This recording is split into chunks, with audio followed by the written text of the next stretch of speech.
नमस्कार दोस्तों, मैं राकेश कुमार आप सभी का आपके अपने यूट्यूब चैनल तैयारी जीत की बाई आर के सर में स्वागत करता हूं। और दोस्तों आज हम बात करेंगे एसएससी सीएचएसएल एग्ज़ाम एनालिसिस 2023 की। यह दोस्तों 20 मार्च 2023 को एसएससी सीएचएसएल के सेकेंड शिफ्ट का एग्ज़ाम ख़त्म हो चुका है और सेकेंड शिफ्ट के 100% रियल क्वेश्चंस लेके हाजिर है। इस बात पे वीडियो को लाइक शेयर ज़रूर करिएगा। जो भी क्वेश्चंस आप लोगों को याद है किसी भी शिफ्ट का, आप हमें 8181819473 पे व्हाट्सअप करके या फिर मैसेज करके एक बार ज़रूर से ज़रूर बताएं, ठीक है। बाकी दोस्तों इस वीडियो का पीडीएफ फाइल आप हमारे टेलीग्राम ग्रुप से बिल्कुल फ्री में डाउनलोड कर सकते हैं, जिसका लिंक वीडियो के डिस्क्रिप्शन में दिया गया है, तो जाइए उस ग्रुप को ज़रूर ज्वाइन कीजिए। चलिए क्वेश्चंस देखते हैं। प्रति व्यक्ति आय की गणना कैसे की जाती है? तो जब देश की कुल आय को उस देश की जनसंख्या से भाग दिया जाता है तो जो राशि मिलती है उसे हम प्रति व्यक्ति आय कहते हैं। यानी कुल जनसंख्या की टोटल आय बटे में किसी भी देश की टोटल जनसंख्या, ठीक है, उसको जो कि डिवाइड करने पे जो भी राशि आती है उसको हम क्या बोलते हैं? प्रति व्यक्ति आय।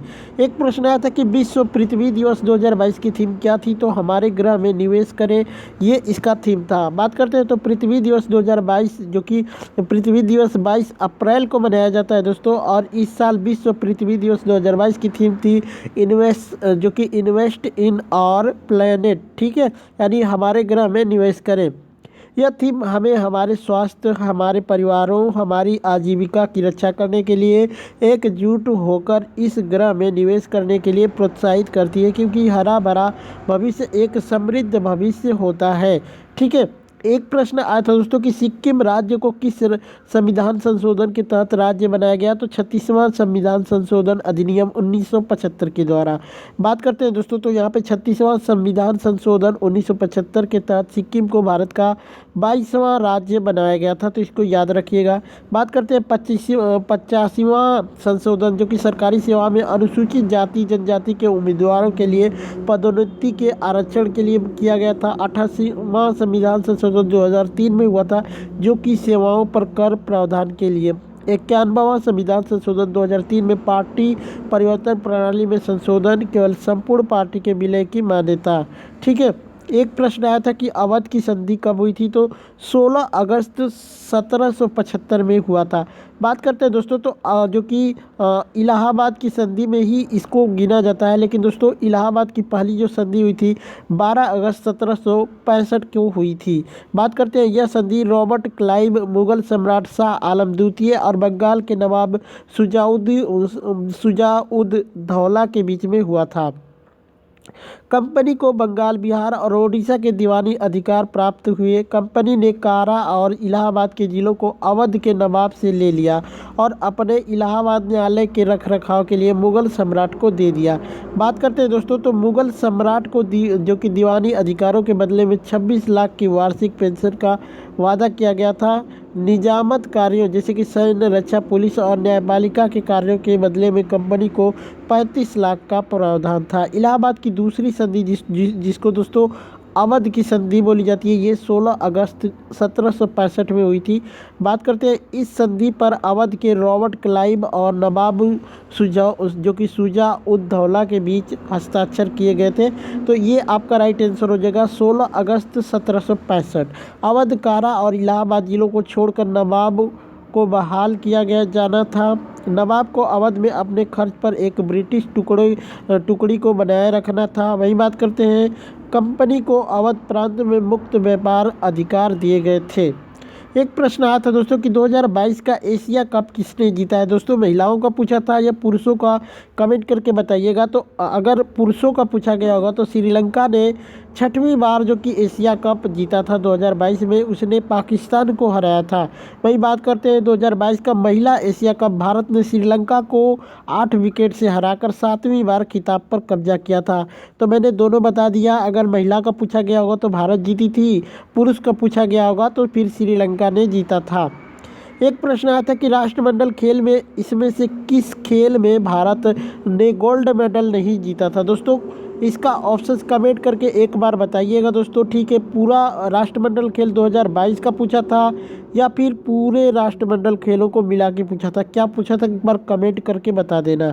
एक प्रश्न आया था दोस्तों कि पटसन या फिर जूट के लिए कैसी मिट्टी और कैसे मौसम की ज़रूरत पड़ती है? तो ये जो मेरे हिसाब से स्टेटमेंट वाला क्वेश्चन था रहा होगा आपको। चलिए मैं इसके लिए बता देता हूँ। इसे स्थिर पानी के साथ साथ जलोढ़ मिट्टी की आवश्यकता होती है। तो एक तो मिट्टी आपका पता चल गया कि जलोढ़ मिट्टी की आवश्यकता होती है। इसे बुआई अवधि के दौरान अधिकतम तापमान जो कि अधिकतम पानी की आवश्यकता होती है। पटसन गर्म और गीली जलवायु को बढ़ाने के लिए उपयुक्त जलवायु मानसून है। इसकी सफल खेती के लिए जो कि 20 डिग्री सेल्सियस से 40 डिग्री तापमान और 70% से 80% सापेक्ष आर्द्रता का आवश्यकता होता है।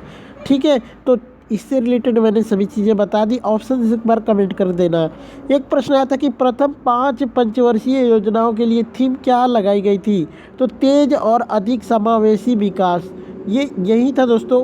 पंचवर्षीय योजनाओं के लिए यही थीम लागू होती थी। बताइए कमेंट करके, ये था या फिर नहीं था, फिर क्या था, क्या पूछा था, कमेंट करके एक बार बताना। एक प्रश्न आया था दोस्तों, ये भी जो कि अभी शंका में ही है दोस्तों, ये भी क्वेश्चन कि 2026 का शीतकालीन ओलंपिक कहाँ पर हुआ? 2026 का पूछा था या फिर 2028 का? कमेंट करके एक बार ज़रूर बता दीजिए। चलिए मैं दोनों बता देता हूँ। 2026 का जो कि 25वां शीतकालीन ओलंपिक इटली के शहर मिलाना और कोर्टियाना में आयोजित किया जाएगा। ठीक है, लेकिन बच्चे ने हमको बोला कि लॉस एंजलिस जो कि उसका राइट आंसर है। तो दोस्तों लॉस एंजलिस में जो कि होने वाला है वो ग्रीष्मकालीन ओलंपिक 2028 का होने वाला है। वर्ष 2028 में प्रस्तावित बहुराष्ट्रीय बहु क्रीड़ा प्रतियोगिताएं इस सत्र के ग्रीष्मकालीन ओलंपिक खेलों को लॉस एंजलिस यानी संयुक्त राज्य अमेरिका में आयोजित किया जाना है। तो लॉस एंजलिस में जो होगा वो 2028 का होगा। तो कमेंट करके एक बार जो कि ज़रूर कर दीजिएगा। एक प्रश्न आया था कि गरबा किस राज्य का लोक नृत्य है? तो इसका राइट आंसर हो जाएगा गुजरात। ठीक है, एक प्रश्न आया था कि इनमें से कौन अनुसूचित से संबंधित है? कौन सी अनुसूची थी, कौन सी क्या था दोस्तों? एक बार ज़रूर बताइए। अनुसूचित, अनुसूची या फिर अनुसूचित था दोस्तों। ठीक है, इससे रिलेटेड एक प्रश्न था। एक प्रश्न नदियों से रिलेटेड था कि मैदानी भागों में क्या बनाती है? एक पूरा क्वेश्चन नहीं मिल पाया दोस्तों, इसका भी एक बार जो कि आप लोग रिव्यू करके बताइएगा। ठीक है, बाकी दोस्तों यही सब प्रश्न ज़्यादा मिल नहीं पा रहे हैं दोस्तों। क्वेश्चंस आप लोगों को याद है कमेंट सेक्शन में ज़रूर बताइएगा। मैं ऑल शिफ्ट का वीडियो लेके आऊँगा, उसमें सभी क्वेश्चंस इंक्लूड कर दिए जाएंगे। बाकी वीडियो पे एक बार लाइक ज़रूर करिए। चलिए चलते मिलते हैं नेक्स्ट वीडियो में, तब तक के लिए जय हिंद जय भारत।